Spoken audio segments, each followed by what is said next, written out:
Welcome back. Even before Prime Minister Philip Davis decided to prorogue the House of Assembly and essentially wipe clean the government's agenda to start anew, there were calls from the official opposition and from some public circles for the Prime Minister to shuffle his cabinet, as some ministers have come under fire, be it warranted or be it political mischief. On the weekend, in his capacity as chairman of the Progressive Liberal Party, Minister of Foreign Affairs Fred Mitchell only adding to the uncertainty of there being a cabinet shuffle or not. So Nassau, like Washington, London, and Ottawa, is a gossipy little town. It's a capital city, and the elites are always gossiping about who said what and who's going where. These friends and allies are sitting in their bistros at lunch and late-night phone calls saying this one is going here and who's going to do what and where they're going. The press asked me in my capacity as chair of the party about the gossip which is going around. My reply is, whoever is saying what and to whom doesn't know, and only one man knows for sure. That's the Prime Minister, so we await his decisions. Well, what I know is the PLP has a good team of cabinet ministers and backbenchers who respect and admire the Prime Minister and his work. We know we have a new Governor General, Cynthia Pratt. Congratulations to her. As for the rest, we shall have to wait and see. Some of the cabinet ministers that have come under fire include the Minister of Labour and Immigration, Keith Bell, the Minister of Housing and Transport, Jobeth Kobe Davis, the Minister for Grand Bahama, Ginger Moxey, and the Minister of National Security, Wayne Munro. There are unconfirmed reports that an announcement from the Office of the Prime Minister regarding a cabinet shuffle could be released sometime this week.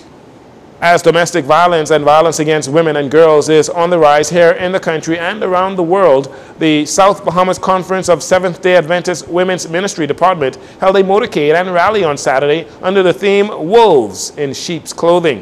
One voice, end it now. Wife of Prime Minister Anne-Marie Davis was the keynote speaker and spoke about the signs of an abuser. Domestic violence follows a pattern. Remember the word, a pattern. The pattern of physical or emotional abusive behaviors, which is done to maintain control over an intimate partner or even a family member. Like some of those wolves in sheep's clothing.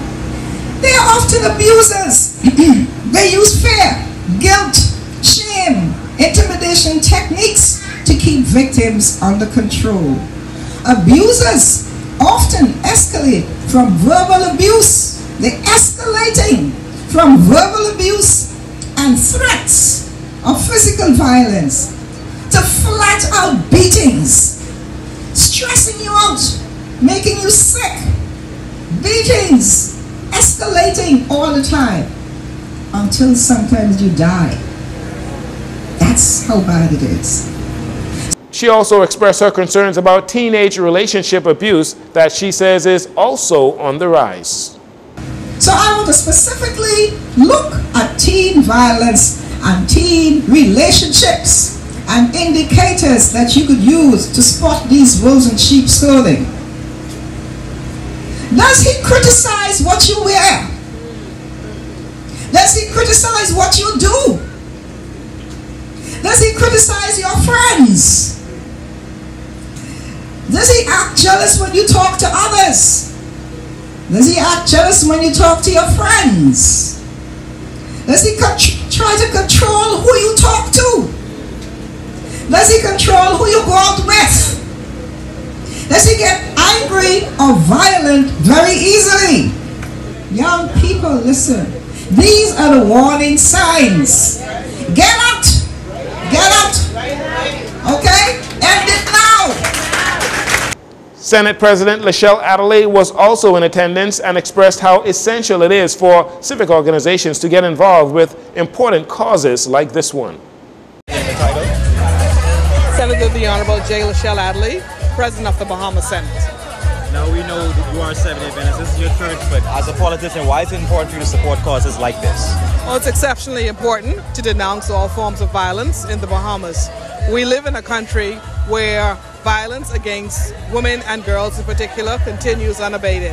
And there is exceptional need for the church to take a lead in issues such as this. It's a complex issue, I know. It's a multifaceted issue, I know. But it's vitally important that the church steps out and the church advocates, the church brings awareness to this issue and to ensure that our women and our girls and people generally live in a very safe society.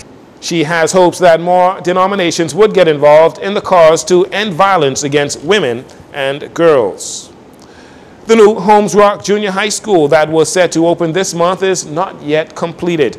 Ground was broken for the school in 2016, but there have been numerous delays since then, which Deputy Director at the Ministry of Works, Robert Muzas, attributes to a lack of funding. In March, he said the school was 90% completed and would be ready to welcome students this year.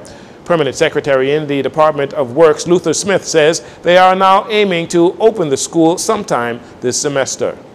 It is about 95% completed, but there are one or two electrical issues which need to be resolved. We believe that it will be resolved by the contractor, the electrical contractor, within the next few weeks. And while we do not believe that the school will open this week, we certainly expect the school to be open for use during this current semester. Mr. Smith also gave an update on school renovations on the island of Exuma. Well, that is the only newly constructed school. There was renovation to the school in Staniel Key, Exuma, and that is itself about 100% completed. And I wait to hear from education as to whether that school was opened this morning. Mr. Smith said construction work on schools across the country has been completed. And finally, as of Monday, it marked the official reopening of public schools across the country, which means more traffic congestions, especially before 9 a.m. and after 3 p.m. To help manage the flow of traffic, officers from the Royal Bahamas Police Force Traffic Division will be out in full force this week to assist motorists. Police Chief Superintendent David Lockhart, officer in charge of the Traffic Division, has the following tips for all motorists. The Traffic Division cannot do this alone. You have to plan your trip, you have to leave out early, and you need to take all preparation that is necessary to get from home to work. For years now, persons have been leaving home late and expect to get where they have to go early. That cannot happen. Starting tomorrow morning at 6:30, the public could expect to see a high visibility of traffic motorcycles and point officers on the road. Areas of concentration will be Milo Butler and Tony Darlin Highway, JFK Drive and Gladstone Road, Robinson Road and Old Trail Road will have static officers. Burnett Road, Prince Charles, Seabreeze, Blue Hill Road, Independence Highway East Street, West Bay Street, the downtown area, Village Road. You should be able to see motorcyclists in those areas.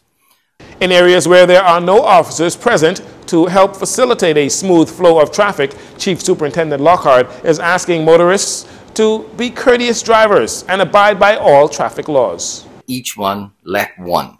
So if you're traveling on the road, the main road, if you come to an intersection where persons are trying to get on the main road, if you allow one, then that will help to alleviate the congestion. If each one allow one, then there would be no need for an officer to be posted at that intersection.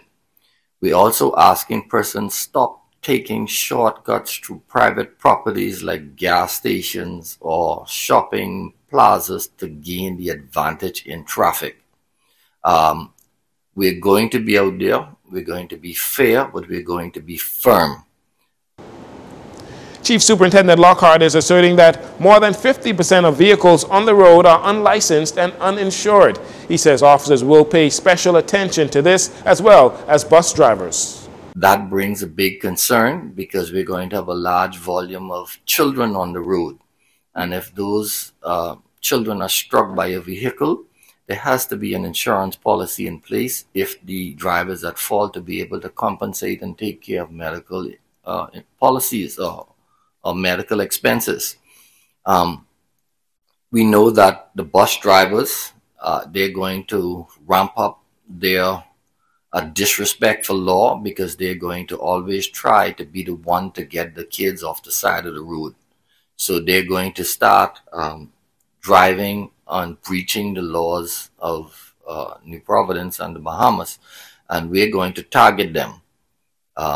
We're asking the public to please assist us in ensuring that everybody who travels the street can get from point A to point B safely.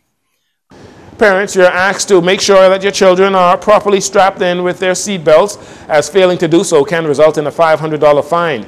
Do not text and drive. Adhere to the speed limit, especially in the school zones. Female drivers, you're asked not to put on makeup while you're driving. And that'll do it for your JCN Evening News. Once again, I'm Jarino Saunders. Thank you so much for joining us. This segment of the news has been brought to you by Sun Oil Limited.